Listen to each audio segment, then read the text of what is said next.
STV की हर खबर, हर हाल में सच।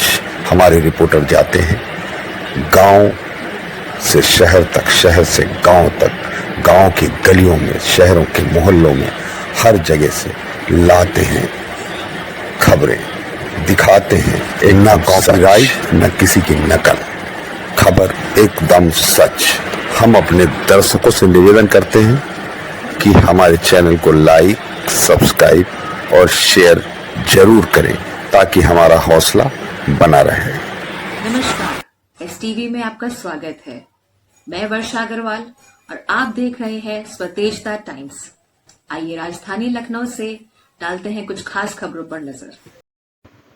नमस्कार, एसटीवी में आपका स्वागत है। आज नवरात्रि का तीसरा दिन है और हमारे साथ आज फिर साध्वी प्रिया पांडे जी मौजूद हैं। हम साध्वी जी से बात करेंगे कि जिस तरीके से वो लगातार जो नवरात्रि पर्व है उसको लेकर के जिस तरीके से वो महत्वपूर्ण जानकारियां दे रही हैं। तो जो हमारे दर्शक देख रहे हैं, आज तीसरा दिन है और तीसरे दिन के बारे में हम उनसे बात करेंगे कि आज कौन सी देवी का दिन है और किस तरीके से जो पूजन है वो उसमें क्या परिवर्तन है।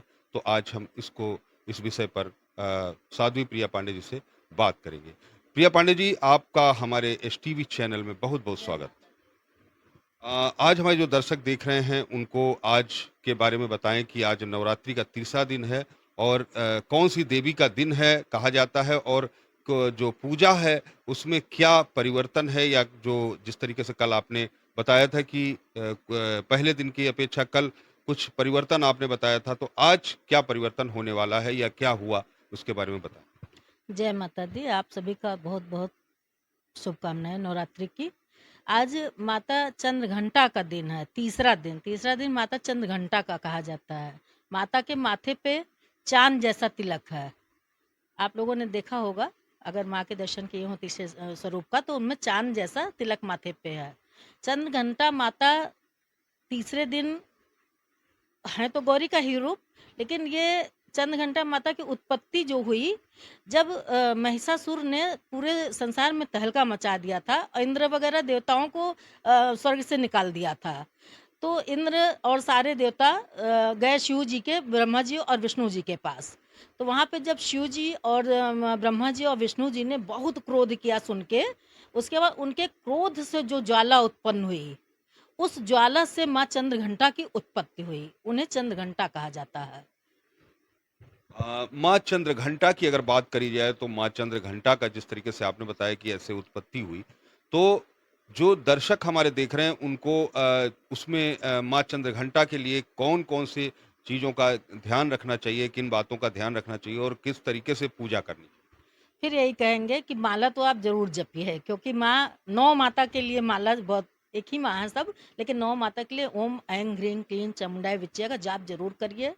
और हो सके तो आज सफ़ेद और लाल माला चढ़ाइए, गुलाब की और वाइट कलर की मिली हुई माला माँ को चढ़ाइए, क्योंकि वाइट माता को स्वरूप तो वाइट ही है, कपड़े रेड पहनती हैं, लेकिन उनको आज लाल सफ़ेद माला चढ़ाई जाती है। दूध चढ़ाइए, हो सके तो ठंडा दूध माँ को बहुत पसंद है, वो चढ़ाइए। दूध की बर्फी चढ़ाइए, गरी चढ़ाइए, नारियल चढ़ाइए, बिंदी चूड़ी वगैरह चढ़ाइए, सिंदूर चढ़ाइए, और चुंदरी लाल सफ़ेद मिली हुई तो ठीक है, नहीं लाल चुंदरी चढ़ाइए।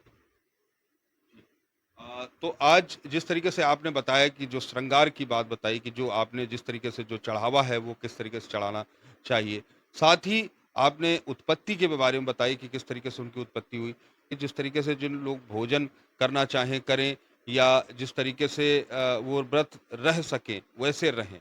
तो आज हम आपसे पूछेंगे कि जो माँ चंद्र घंटा नाम है वो क्यों है?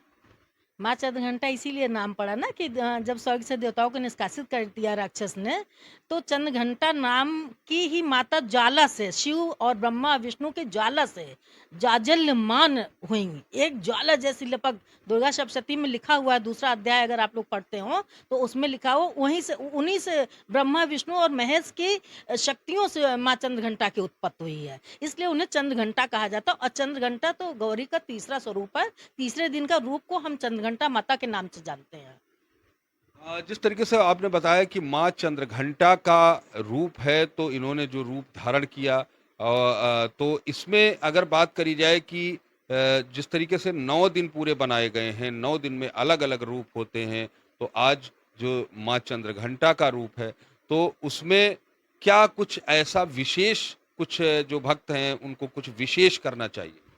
हाँ, उन्हें माँ की स्वरूप की पूजा करनी चाहिए। सबसे ज़्यादा तो इतना ध्यान लगाएँ कि माँ प्रसन्न हो जाएँ एकदम। ध्यान से ही कहते हैं ना, ध्यान लगाने से दुनिया में सब कुछ मिल जाता है। अगर आप ध्यान लगाते हैं, तो आपके पास किसी चीज़ की कमी नहीं, तो माँ स्वयं प्रकट हो जाती हैं। इतनी ज़्यादा ध्यान में खो जाइए, माँ के स्वरूप में खो जाइए, चंद्रघंटा माता में। है गौरी का स्वरूप, लेकिन चंद्रघंटा तीसरा दिन है, इसलिए चंद्रघंटा माता जाना जाता है। उनके ललाट पे चंद्रमा का वो है, निशान है, इसलिए भी चंद्रघंटा है। उसमें लाल बिंदी लगी हुई है, जटा की तरह जूड़ा बंधा हुआ है उनका। उनका सफ़ेद वस्त्र है, उनका भी सफ़ेद वस्त्र है, ऊपर से लाल चुनरी ओढ़ी हुई हैं। चंद्रघंटा माता की पूजा के लिए अलग अलग तरह से स्तुति करिए। कई स्तुतियाँ, 2 मैं आपको कल बता चुकी हूँ। और भी स्तुति है, सरस्वती माता के रूप का भी कर सकते हैं आप, क्योंकि माँ लक्ष्मी, महाकाली, सरस्वती तीनों एक ही है, बस रूप अलग अलग है। एक गौरी स्वरूप सारे 9 दुर्गा का रूप है, इसलिए उनको चंद्रघंटा तीसरे दिन के वजह से चंद्रघंटा कहते हैं। और उनकी विशेष पूजा यही होती है, उनको ठंडा दूध चढ़ाइए, धार का जल चढ़ाइए, अगर आप चढ़ा सकते हैं, पहले भी मैं बता चुकी हूँ। धार जरूर चढ़ाइए इन 9 दिन में। इन 9 दिन में माता बहुत प्रसन्न होती है। नीम के पेड़ में आप धार चढ़ाइए, और चंद्रघंटा के लिए ठंडी से ठंडी चीज़ें आप चढ़ाइए। मालपुआ चढ़ा सकते हैं, मालपुआ चढ़ाइए। जो आप अच्छा से अच्छा दूध से बना हुआ चीज़ चढ़ा सकते हैं, शहद चढ़ाइए। इतनी चीज़ें आप चढ़ाइए, पान फूल मेवा, 5 मेवा ज़रूर चढ़ाइए। ये सब चीज़ें माँ को बहुत पसंद है। बिना मेवा के पूजा नहीं की जाती, बताशा भी चढ़ाते हैं। बहुत बहुत धन्यवाद। जाता है कि भक्ति में ही शक्ति। तो अगर वो अपनी निस्वार्थ भाव से वो भक्ति करते हैं जी। हाँ, एक मंत्र बताते हैं हम, माफ़ी चाहते हैं। एक मंत्र है, सर्व मंगल मांगल्ये शिवे सर्वार्थ साधिके शरण्य त्र्यंबके गौरी नारायणी नमोस्तुते। इसको अगर आप 11 बार कर लेते हो, तो आपके सारे बिगड़े काम बन जाते हैं। ये चंद्रघंटा माता की विशेष स्तुति है, इसको आप जरूर करिए। जी, बहुत-बहुत धन्यवाद। देखिए जिस तरीके से साध्वी जी ने बताया कि जो अगर आपके कुछ काम नहीं बन रहे हैं, तो उसको लेकर के भी उन्होंने कुछ विधि बताई है, कुछ मंत्र बताया है, जिसको जो हमारे दर्शक देख रहे हैं, वो अच्छे से कर सकते हैं। हालाँकि बात करी जाए तो अब की से जो नवरात्रि का दिन है, तो हमारा जिस तरीके से हमारे साथ साध्वी जी उपस्थित हो रही हैं, तो शाम को हो रही, लेकिन जो अगली बार दर्शक हमारे करेंगे तो इस नियम से, इस तरीके से वो लगातार कर पाएँगे, क्योंकि एक-एक दिन का जो भी है वो पूरी जानकारी दी जा रही है। तो अगली बार जब भी करेंगे तो वो इसी तरीके से अगर करेंगे तो कहीं न कहीं उनका जो समस्याएँ हैं, उनकी मनोकामनाएँ हैं, वो पूर्ण होंगी और समस्याओं का समाधान हो सकता है।